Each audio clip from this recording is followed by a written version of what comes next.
You're getting paid 20 Bitcoin for 13x in less than a year. Supply and demand, so it's scarcity. I'm tricking myself, and this is a mindset. A boom in crypto, 20,000, was really a gamble. I'm up 30,000. I'm getting rich. It's hard to pass on. Some people do cause a gold rush. Some people don't. What's going on, fellas? Today's the day. Bitcoin just hit 109, and to commemorate this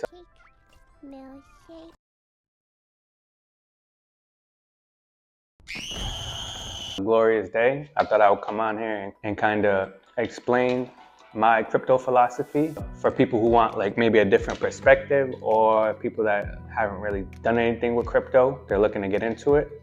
So in order to do this, I kind of want to paint a picture for you. So I'm gonna take you back to 1848. Right? We're in California, and a couple people just started to notice gold in the rivers and just walking around. So they start mining for gold. And what this does is cause a gold rush, right? So 1849, we got thousands of people moving into California to try to get in on that gold, right? They're trying to get in there and strike it big. Some people do, some people don't. But here's where it gets interesting for me. You're moving to another state, right? And this is the 1800s, so moving is not like getting a U-Haul, right?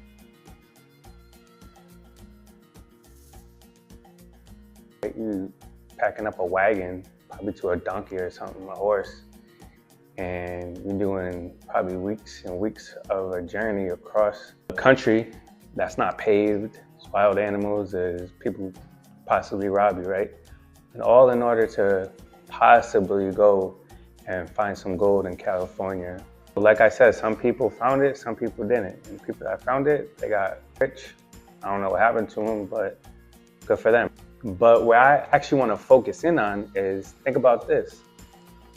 You got people going there to mine and find gold, right? They got like a little like nets and little shovels. They scooping up rocks in the rivers and they shaking it out. And hopefully they got like a little pebble of gold, right? People spending their life savings to try to get equipment to do this. You got people breaking their back, probably 20-hour days, just looking for a little bit of gold. However, you have other people, and this is a mindset thing, I believe.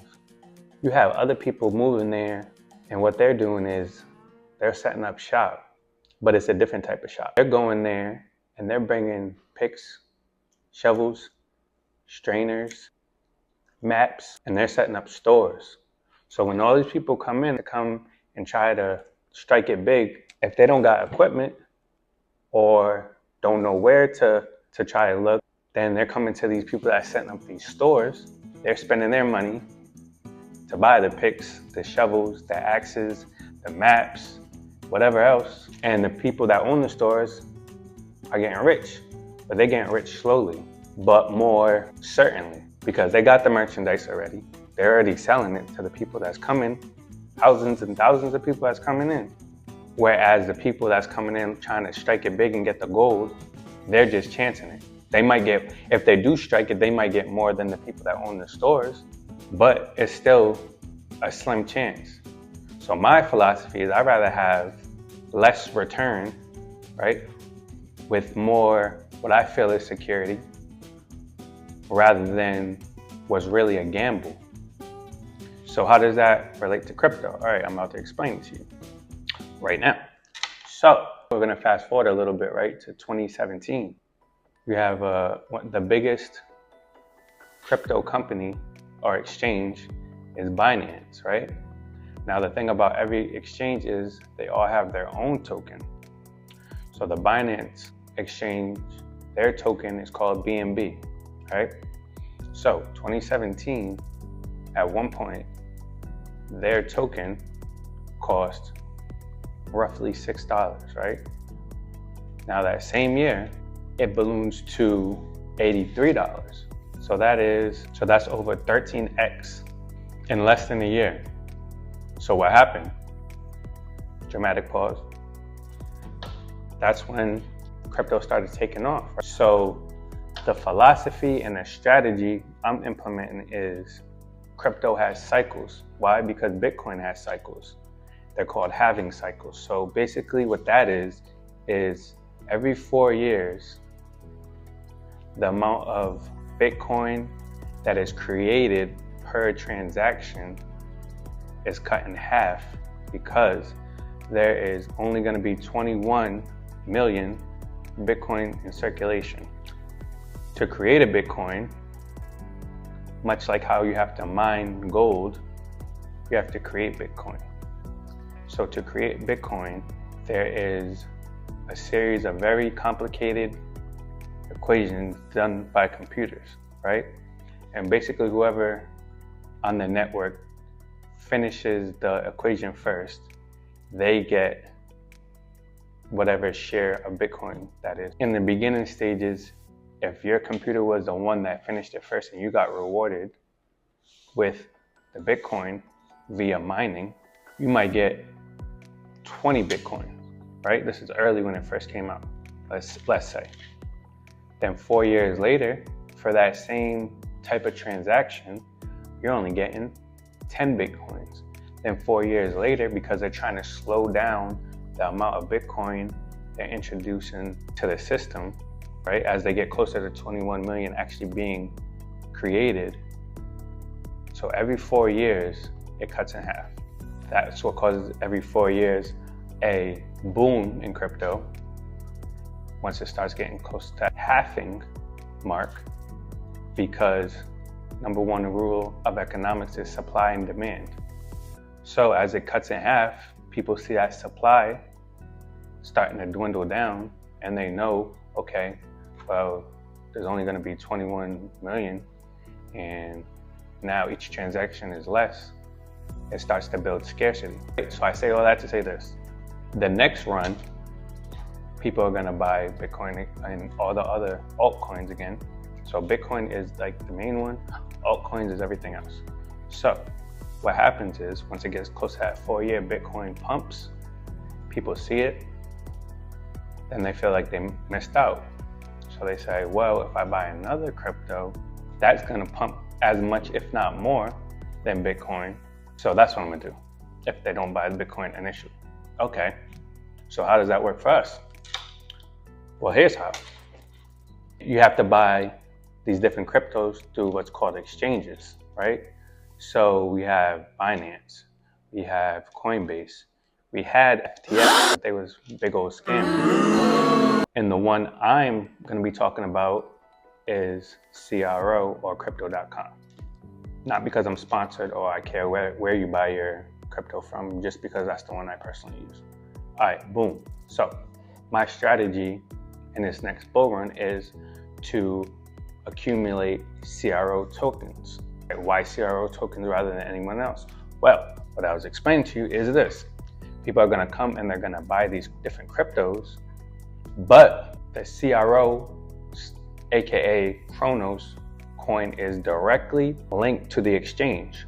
So as more people use the exchange, the CRO value is going to increase automatically. Like I said, I'm saying CRO and crypto.com, but this same philosophy works for any other reputable exchange or platform, right? So just like I was telling you that Binance or BNB coin ballooned to $83, I think it's currently around $665. Okay, that's pretty pricey. But now let's look at where CRO is. It's around 10 cents per coin. So obviously it's not going to break the bank to start accumulating it. The main utility of CRO is, like I said, when people are buying and selling these different cryptos on the exchange, the CRO is used for fees. So it might cost you, I don't know, $102 to buy $100 worth of Bitcoin, right? The $2 fee is paid in the CRO. No matter what coin you're buying, if it's on the crypto.com exchange, it's increasing the value of the crypto.com coin, aka Chronos, aka CRO. Okay, so boom, here's the most important strategic part of the strategy, right?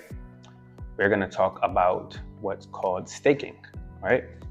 And I'm not talking about when you like stab a vampire with a wooden instrument. I'm talking about when you take a certain amount of crypto and you lock it away, basically. The majority of cryptocurrencies you can stake, and they'll give you a certain percentage to make it make more sense with the traditional banking.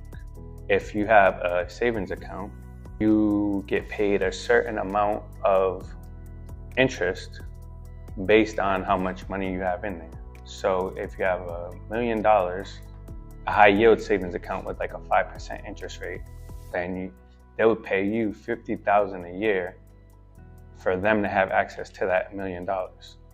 Same thing here. So let's say you're staking any coin, they might say, all right, we'll give you 4% per year APY. So as long as you leave it in there for the year, however much is in there, you're getting 4% of it paid to you in the form of interest. What I did, and what you might be able to do before the next takeoff of the crypto market, is buy up. I'm doing CRO coin, but buy up whatever currency/currencies you want, lock them away, and while they're being locked away, you're getting paid in that same currency, and you're just building. You're obviously not gonna buy some crypto to sell it if you're trying to use it as an investment. So you stake it away, and some staking is locked in there to where you can't take it out for a certain amount.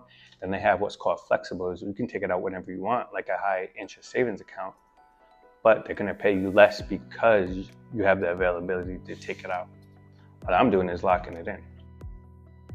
As it's locked in, let's say I have 10,000 coins locked away, right? And let's say they pay me 50 coins per year. So as long as it stays in there, I'm getting 50 coins per year for nothing. And then once the crypto market takes off, which I believe it will, that 10,000 coins becomes more valuable. But with it being locked away, I'm tricking myself to not be able to sell it immediately.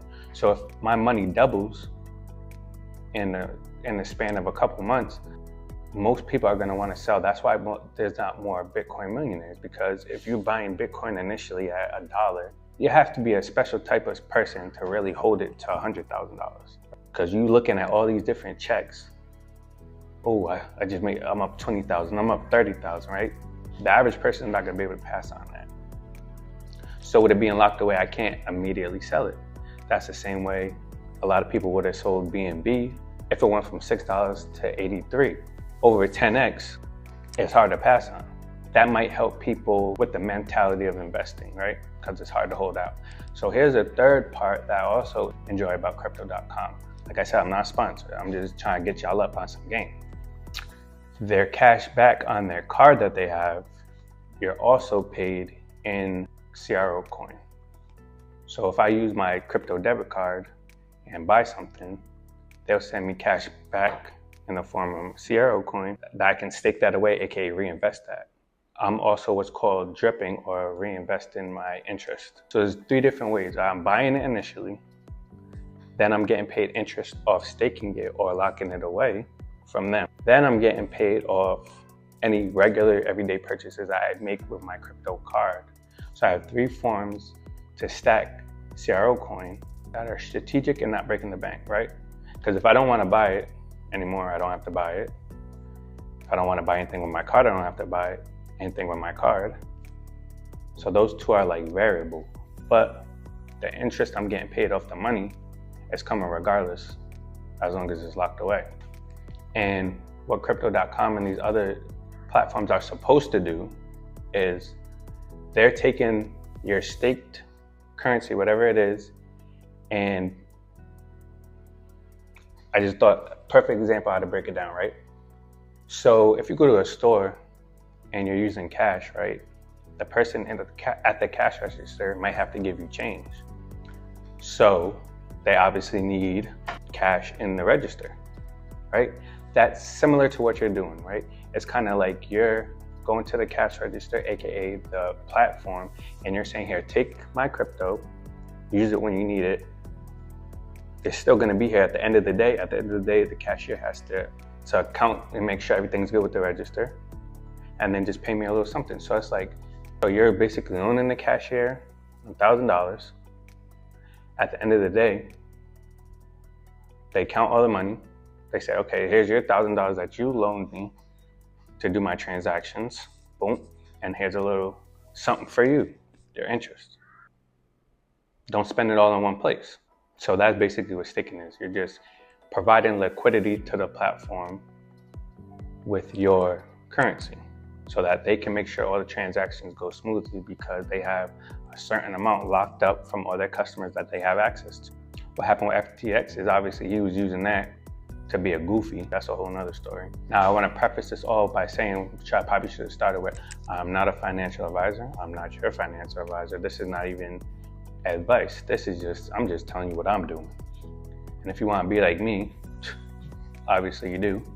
It's something you might want to think about. And if not, hey, do your own thing. But that's my strategy. That's what I'm going with right now. It makes sense to me. But I'm definitely going to update y'all more, obviously, as different things happen in the market, right? So, if not only crypto and stocks. But that definitely is the video for today. So make sure y'all like, comment, and flick that subscribe button. Also, you can follow me on, I only got Instagram, I ain't gonna lie. You can follow me on Instagram at Mr. Moquin. I'm gonna be back like I've never left with more videos. Holla at me.